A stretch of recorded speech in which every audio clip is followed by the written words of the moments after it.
Hey everyone, welcome back to Pro Wrestling for Life. It's where we talk everything pro wrestling on my couch. No script, no big studio, just you and I talking everything in the world of professional wrestling. Did you guys see last night's SmackDown? If you didn't, go watch it right now. Oh, wait. Okay, so you saw it now? I'm just kidding. But anyway, it was good. It was really good. I felt like the weekly shows on WWE have been subpar at best lately. And last night's Friday Night Smackdown kind of knocked it out of the park. The whole show was just anticipation and segment after segment that was good. Everyone was waiting for AJ Lee's return, hoping that it would happen. It was in Chicago. And it did, and it delivered. And that's not the only part that was good. I thought from start to finish, it was pretty exceptional. The show started off with John Cena coming and doing a promo, talking about how much he loved Chicago and how that it was kind of where he got his start, and he was also saying that this would be his last time, kind of like he does in every city right now. He also mentioned that it's the last time he's going to be on a SmackDown. So Friday Night SmackDown, no more John Cena, according to what he said last night. So take that for what it is. And he showed up and he showed out, and so he did his promo, and then halfway through, Sami Zayn came down, and the crowd actually booed Sami a little bit. They didn't really want him out there, but he came, and what he did was, because John Cena, back when he was the United States champion, he did a U.S. Open call, which basically meant it was an open challenge for anyone that wanted to come challenge him for the United States Championship. And Sami asked if it would be okay if he did that too. And Cena, of course, said it was okay. And Sami said, well, I've got an idea. How about you and I fight for this United States Championship right here, right now?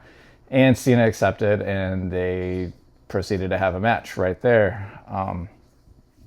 It was a pretty good match. Like most of Cena's last couple of matches, they've really hit, and this was not any different. The part that was a little strange, I watched it on Netflix, and a lot of the action took place during the commercial breaks, which I thought was a little bit weird, but that was on Netflix, so I got to see it. If you're watching on USA, you didn't, so if you can change that location, you can get on Netflix too. But we all kind of knew what was coming. We were, if you watch wrestling pretty consistently, you kind of expected Brock Lesnar to show up and interfere, which did happen, which I'm not surprised, because they weren't going to have Cena lose to Sami, and they're kind of trying to push Sami Zayn, so it would kind of hurt him to take a loss right now. So Brock came out, he dragged the referee out, the referee was down, and he proceeded to F5 Sami, and then he F5 Cena a couple times. Excuse me. It was just to promote the match that everyone kind of is expecting, and it was made official yesterday. It is going to be John Cena versus Brock Lesnar at WrestlePalooza. So that's happening on September 20th. WrestlePalooza is ESPN's first PLE, and they're trying to stack it and make it kind of like a mini WrestleMania. And I have to be honest, they're doing a good job with it. They already have Stephanie McKeer versus Io Sky for the Women's World Heavyweight Championship, and now they have John Cena versus Brock Lesnar. The other tease matches that they might have is Cody versus Drew. That's looking like that might happen. Another match they're kind of teasing is the Usos getting back together and fighting the Bronze. I kind of think that's going to happen as well. So, and then there's an intergender tag team match that we'll talk about in a little while. That's absolutely going to happen on this PLE. So anyway, they kicked off the show with John Cena versus Sami Zayn, and Brock interfered, and it was great. It was everything you wanted. Everyone was expecting Brock to show up, and he did. So WWE delivered on that. They didn't make it complicated. They just did it, and it was nice for them to not miss the mark on that, which they have on some things lately. So it was nice to see that. The next match was Damian Priest versus Aleister Black. And, this feud has been going on for a little while now, a month or two. And, Aleister Black attacked Damian Priest before the bell while Damian Priest was coming down the ramp. And they kind of teased like Damian Priest wasn't going to wrestle, but, obviously he did. And the match was pretty good. It was kind of just a filler match. It did what it was supposed to do. And, it delivered. They kind of made Aleister Black. I didn't like how he's kind of hiding behind the ref, a little bit. And, he's a heel, so it works. But he's like this big badass guy, so he doesn't really need to hide behind anyone. So, I mean, it is what it is. But I didn't think that was necessary. Anyway, the next match was Julia versus Michin for the Women's United States Championship.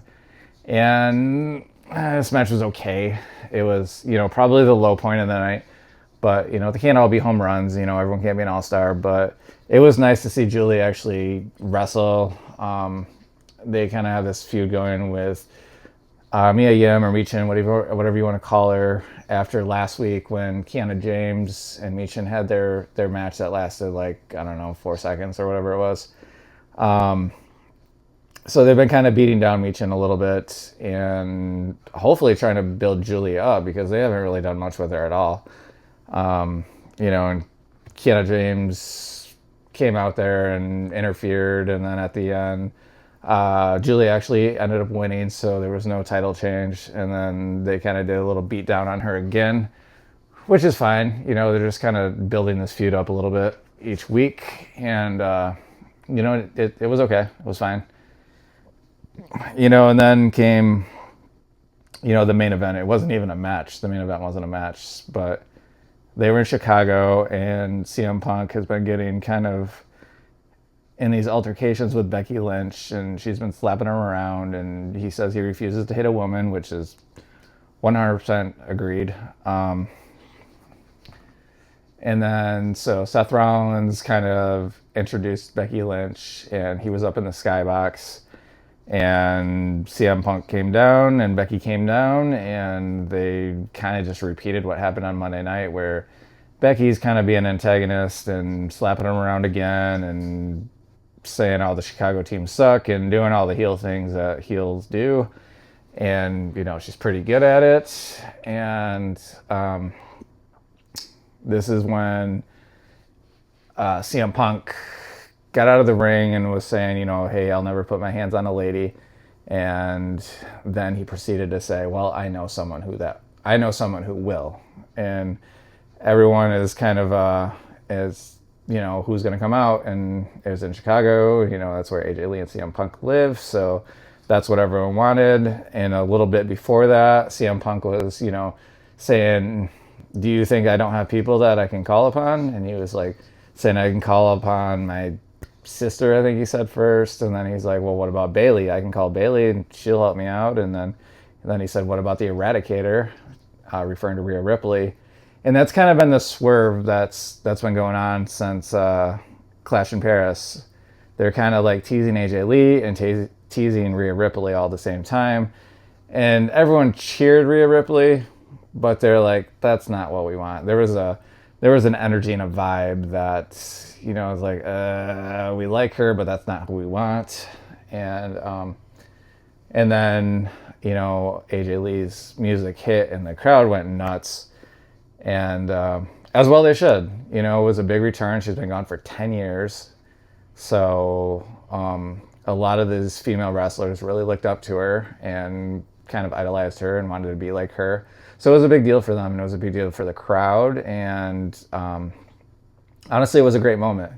And she came out skipping, and she looks like she hasn't aged a day in 10 years. And she runs down to the ring and beats up Becky a little bit, and they do their thing, and she beats her up a little bit again, and they had their big come home moment, and it was good. It was really good. It was what everyone wanted.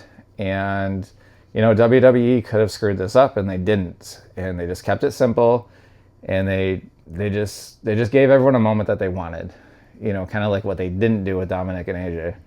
I've got a video about that if you want to see that. They fumbled that, and they didn't fumble this. So, they didn't make it official, but the intergender match with CM Punk and AJ Lee versus Seth Rollins and Becky Lynch, it's guaranteed now. It's not official, but I would mortgage the farm on that. And if it might be the main event for that event for WrestlePalooza. Who knows? It's got enough star power for that. Oh, and then they announced a couple matches for next week on SmackDown too. So next week they're going to have Tiffany Stratton versus Jade Cargill for a rematch for the Women's World Championship. So that's going to be, because their match at SummerSlam was fine. It was good, but it was just really short, and it just it kind of under delivered a little bit. So this is a chance for them to kind of get a little bit of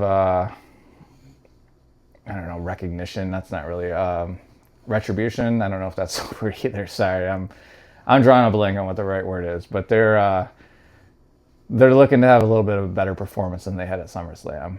And then the other match that they announced was Drew McIntyre versus Randy Orton, and I'm really excited for that match. Those are two of my favorite guys, and they've been feuding, and they're gonna go head to head, and they're heavy hitters, and it should be a banger, and I'm really excited for that match next week. So it looks like they're trying to make these weekly shows a lot better than what they've been, because they've been not great for the last while.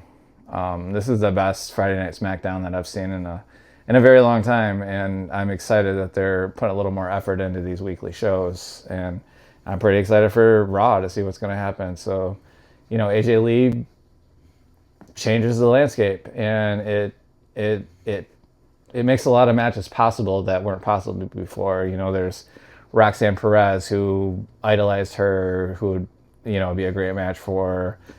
She can, obviously she's going to fight Becky, but she can fight Julia or Stephanie Vakir or Rhea Ripley or anyone on the women's roster, really, Liv when she comes back. So it's pretty exciting, and I'm glad they did this, and I'm glad they didn't fumble it, and I'm glad they kept it simple, and it's a good addition. And from what I heard, she signed a couple year contract, so this isn't like a one and done thing, I don't think, and which is great, because everyone was really excited about this, and I don't want to see it just fizzle out right away. So anyway, let me know what you think. Comment below, and did you like it? Did you not like it? Who do you want to see her wrestle?